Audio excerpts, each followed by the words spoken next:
В июне 2025 года лаборатория исследований АГУ и МГУ провела соцопрос по оценке социально-экономического развития Абхазии. Итогом стал аналитический отчет, в котором были приведены данные по вопросам, более всего волнующих жителей Абхазии. Итоги социологического исследования обсудим с Фатимой Камке, директором Института экономики и права Академии наук Абхазии. Здравствуйте, Фатима Гурамовна. Добрый день. Итак, участники опроса оценивали общее положение Абхазии и говорили о том, вот у них была там шкала, видимо, оценка, что по мере важности их волнует. И вот были такие выводы. Как вы их оцениваете? Я могу просто сейчас озвучить то, что было на первом месте наркомания, это 59,8% голосовавших, которые прошли опрос. Потом на втором месте низкий уровень зарплат, потом коррупция, низкий уровень пособий, пенсий и так далее, и рост цен на товары, преступность 26%, качество соцобеспечения, соцзащиты населения, недоступность жилья входит в проблематичное, скажем так, направление нашей жизни. Положение дел в сельском хозяйстве, алкоголизм на последнем месте, но тем не менее 21%. Да. Вот как вы оцениваете вот эти данные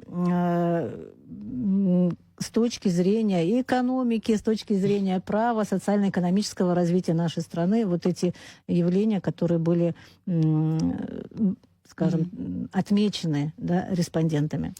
Ну, хочу отметить, что вообще само проведение опроса, мне кажется, чрезвычайно важным обстоятельством, потому что такого рода опросы должны ложиться в основу вообще принятия управленческих решений, потому что направленность, адресат — это общество, население, и, соответственно, таким образом можно выяснить отношение к тем или иным процессам населения.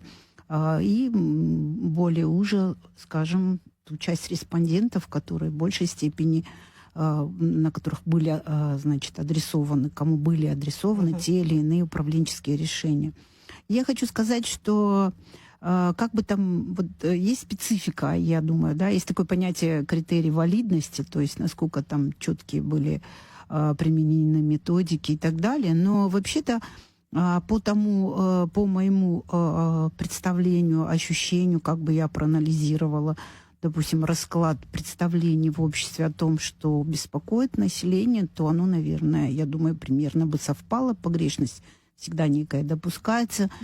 Но, однако, зная специфику нашего общества, я думаю, что очень важно учесть некие контексты, и я думаю, что вопрос сформулированный таким образом, допустим, как они относятся к коррупции, я не уверена, что абсолютно все респонденты увязали бы это явление именно тем не менее, оно на третьем месте, наверное, он был все-таки вопрос интересный. Но я это и хочу сказать, что, как мне представляется, вот при анализе результатов опроса, я бы учитывала специфику, что данный термин, может быть, не напрямую всегда ассоциируется у всего населения. Хочу подчеркнуть, конечно, есть более образованная часть общества, но именно как характеристика или критерий деятельности управленческих государственных структур. Сами как аналитик. Да, я считаю, что на первом месте должна была быть именно я думаю, что надо обратить внимание, что прежде всего 40% это очень высокий показатель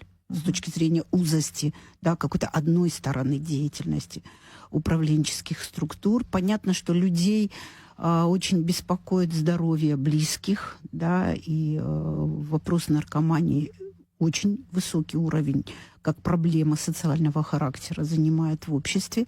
На это, безусловно, надо обратить внимание, конечно же, но я думаю, что вот этот момент, о котором я сейчас говорю, очень важно обратить внимание с точки зрения того, что даже при том, что очень узкий критерий, одна сторона, показатель один учтен напрямую касаемо деятельности властных структур, однако он достаточно высокий процент, 40%, я думаю. Ну, и я сейчас хочу четко еще раз обратить внимание, безусловно, государственных структур, людей, работающих в органах госвласти, что этот момент является очень важным. И, допустим, ниже в анализе значит, соответствующих специалистов, которые подводили итог, и уже в описательной части говорят, выше 50% людей, в общем-то, считают, что положение дел достаточно положительным. Я думаю, что это некий аванс.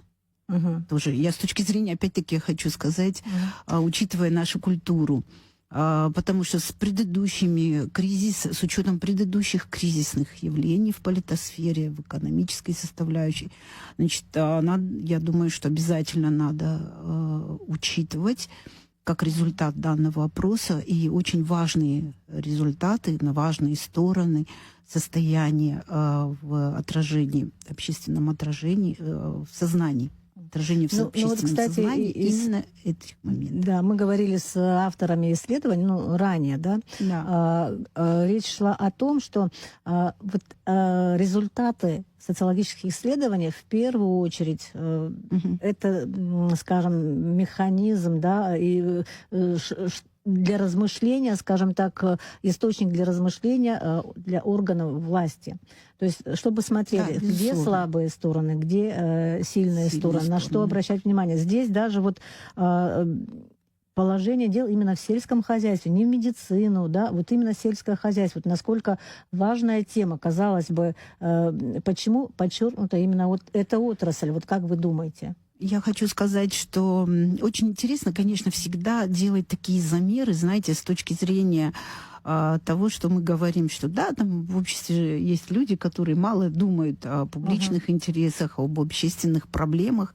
Но на самом деле, как бы моя такая глубокая убежденность заключается в том, что все люди достаточно умны и достаточно очень часто проницательно анализируют. Да.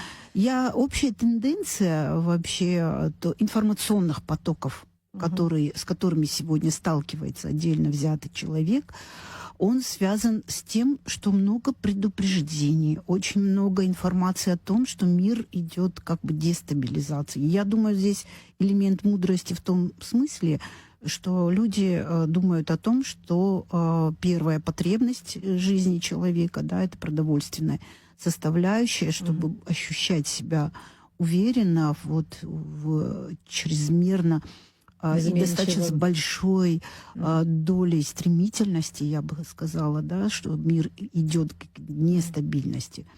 Собственно говоря, наша надежда о том, что это что-то поменяется очень резко в положительную сторону, пока не оправдывается. И с этой точки зрения, мне кажется, тоже очень важный момент, потому что есть такая даже, может быть, не сильная тенденция, но все-таки достаточно серьезно выраженное, что человек более стабильно себя чувствует и на земле, когда есть те продукты, которые привычны.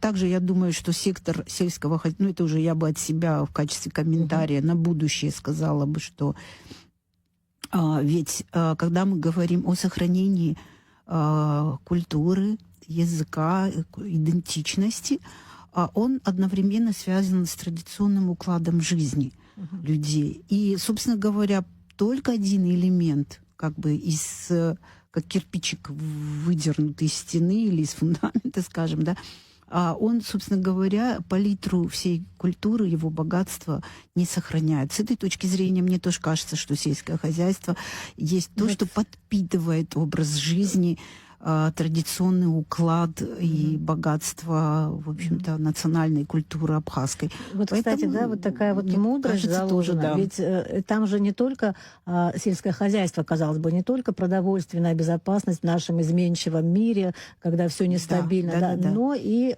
такой традиционный уклад сохранения традиций, идентичности, кода, о котором вы говорили, да. Вот эти вещи вот настолько все-таки кажется в одном направлении это все сложилось, да.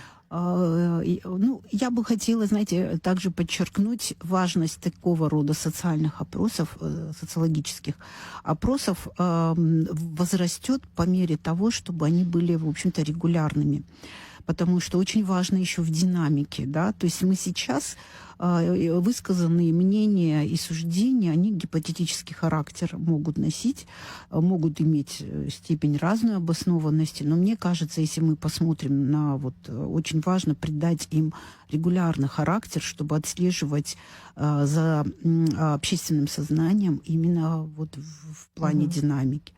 Также я хотела бы обратить внимание на то, что было отрадно, что в результате авторы, те исследователи, которые участвовали в самом опросе и подведении итогов, обратили внимание на необходимость, в общем-то, стратегического планирования, планов, программ, куда должны быть встроены эти направления деятельности государственных структур, в частности, там и социальной направленности, и все, что касается сохранения культуры, и в привязке там, и, может быть, некие кластеры, которые надо оставить нетронутыми, да, для того, чтобы сохранить этот уклад жизни, потому что все мы прекрасно сегодня понимаем, что технологические рывки, которые осуществляет человечество, и они, без сомнения, мы вынуждены, и в каком-то смысле положительно, безусловно, что мы вовлечены в эти процессы, но тем не менее сохранить культуру, сохранить ту информацию, опыт и способ жизнедеятельности переданный, он тоже должен бы лечь в такое стратегическое планирование. Ну, на самом деле, очень расстроил этот первый пункт, который касался наркомании. Такая высокая оценка и скажем так, такой высокий показатель, да, опасений, связанный именно с наркоманией. Понятно, что это социальная проблема, но тем не менее, как быть, да, как избавиться от этой напасти, как стратегически выстраивать в комплексе, не знаю, экономику, социальные какие-то направления с тем, чтобы, хотя бы уровень наркомании снизился. Мы здесь беседовали с представителями как раз правоохранительных органов, они оценили, знаете, каким словом? Катастрофическое. Я очень не ожидала, слушать, понимаете, да. Катастрофическое. Я думаю, что, соответственно, это то, что вы сейчас сказали, и оценка специалистов из правоохранительных структур, совпадение, да, то есть значит, высокая валидность на самом деле проведенного исследования социологического. Но я хочу сказать, что, конечно, есть узкие специалисты, которые могут сказать, но я думаю, это комплекс мер, очень серьезный комплекс мер.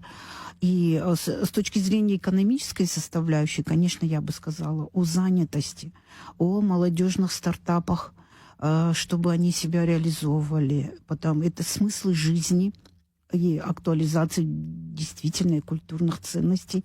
Почему многие, кстати, коллеги недопонимают, почему культурный код вообще какая-то абстракция. Они думают, что даже в сообществе специалистов, экономистов, юристов, они говорят, они думают более прикладными, соответственно, представлениями и думают, что это очень какая-то абстрактная история.